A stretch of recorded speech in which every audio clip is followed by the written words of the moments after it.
So you remember when I said that when you dream big, you got to plan big and you got to think big? It's time for us to Bob Ross it up and get some gardening done. So look, I am bad about information overload because that's the way that I receive information. But I know we don't all learn the same, and I made a promise to y'all that I would simplify gardening. So that's what we're going to do. So today we're going to talk about a few starting principles that I use, a rule of thumb, to establish a new garden anywhere. And y'all know that I'm moving 90 miles east to Scott County, Arkansas here soon to finally live out my dream of a real homestead on my own property. And I promised y'all I'd take you along for every step, so let's go. Now Hunter here, my stray Kiki that I've earned the trust of, he's going to be pointing probably and attacking, maybe a little bit of both, but he's my top lead employee. So let's get right to it. The number one thing that I do want to talk about, because this aggravates me to the bones, whenever I'm on the Book of Faces or I'm on the Tiki Talk, people love to ask me about my growing zone when we're talking about annuals. So let's start here. So, first of all, perennials are plants we plant one time and they come back every year. Can y'all see that? It's reversed. I'm going to flip it. Here we go. Perennials. You plant them once. If you don't kill them, they come back every year.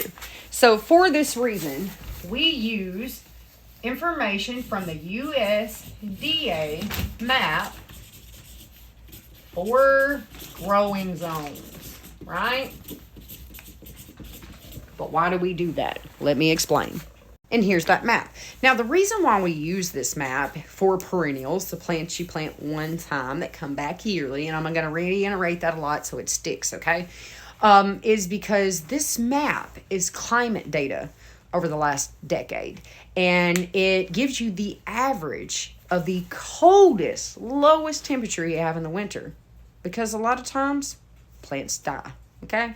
Especially whenever we grow them outside of the zone in which we're in. Not to say that you can't grow plants outside of your zone. It's that you can't plant them in your ground because they're going to die in the winter. Now, it's important to check this pretty often because about a year or two ago, this actually updated like it does every decade. But for whatever reason, they waited till the 11th year. And something you will notice is that these track northward at a pace of 13.1 miles every decade. However, if you look at the last change to the map, it looks like it tracked a lot further, and that's how I ended up on the Weather Channel talking about it. But let me tell you what you don't do. You do not use this information for annuals. Pain in the you have to plant those every year. Those are things like your corn, your squash, your tomatoes, and all that, right? If you don't live down here where it's super hot all the time and don't experience a frost date, you have to plant those yearly. And let me tell you what a lot of people like to do. They like to look at my gardening videos and they see some of the success and they're like, yeah, what growing zone are you in? And I'm like, baby, no, that information's not going to help you unless you're trying to plant perennials like me and we live in the same growing zone, because the information that you need for those annuals, pain in the butt, the ones you have to plant every year, is you need to know your frost date. And where do we get that info? Well, a good place for frost dates would be the Farmer's Almanac, okay? And you can do this online. You'll do it by zip code.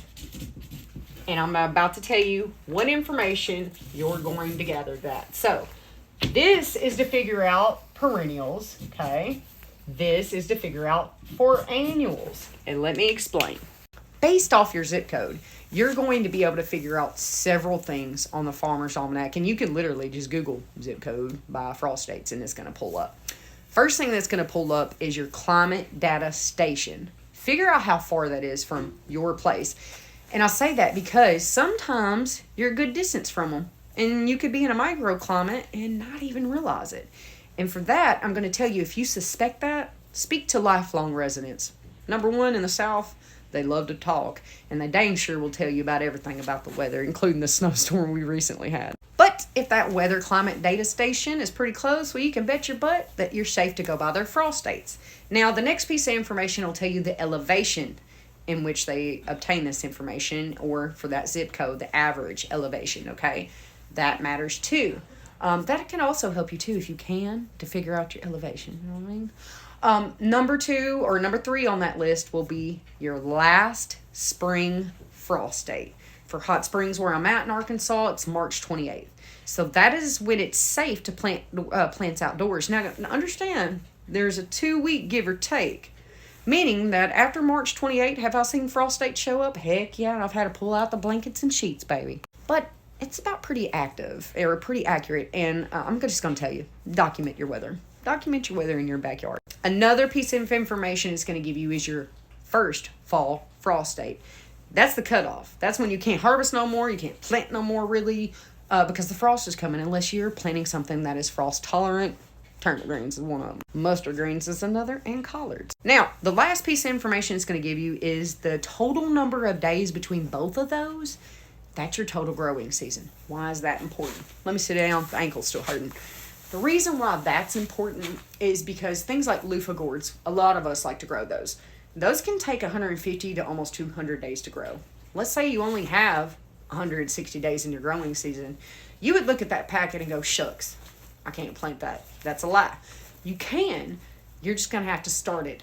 That plant, that seed, indoors ahead of your last spring frost several weeks, so that by the time the spring frost comes, you plant it afterwards, right? The last spring frost, and then you have plenty of time for it to grow and reach an actual yield for you to harvest, okay? So one last time, USDA for your perennials. These are my notes. Farmer's Almanac for your annuals. Next up, the sun's position. That matters. I'm going to make a whole separate video on that, but I'm going to give you a really neat tool online to go check out.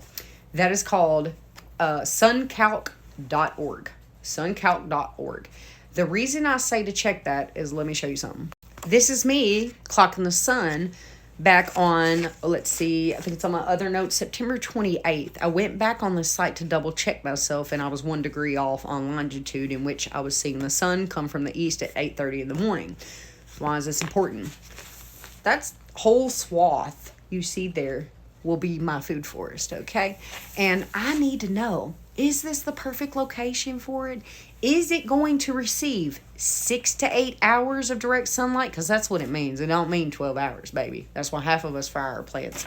Me included, I've done it. And to my surprise and delight, I took this little usage of this website, tracked it all the way to the vernal equinox, and sure as crap, baby, from the time of my last spring frost all the way to my first fall frost, I get full sun in there. And it helped me see which way it was casting shadows, and helped me establish that I most likely will put my tallest trees back across that woodline because it receives the most sun. And I do plan to do a whole separate video on that, but here's the last one. This is the most important. Observing nature. I went ahead and I made a gardening book. I wrote a gardening book and I put that out last year. But I went in there and I took several documents, put some watermarks on them, and I am making them available to y'all for free. Right now, they're on the Book of Faces on my profile as screenshots. You're free to download those and use them.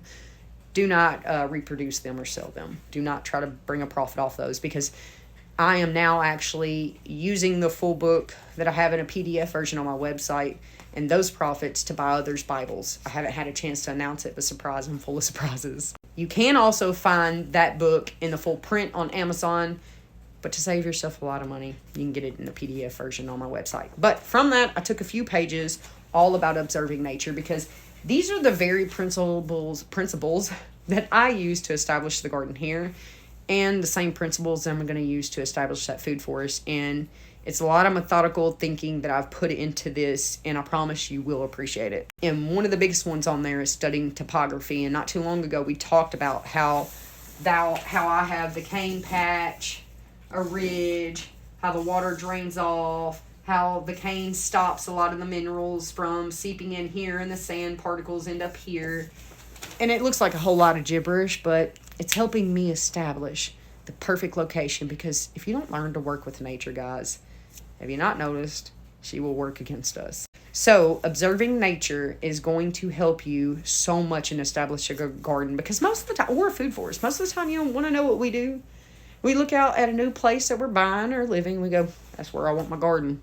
And then we run into a lot of failures, and we end up quitting or scrapping the whole idea. And this year, I'd rather see you post pictures of abundance. I'll post the next segment soon.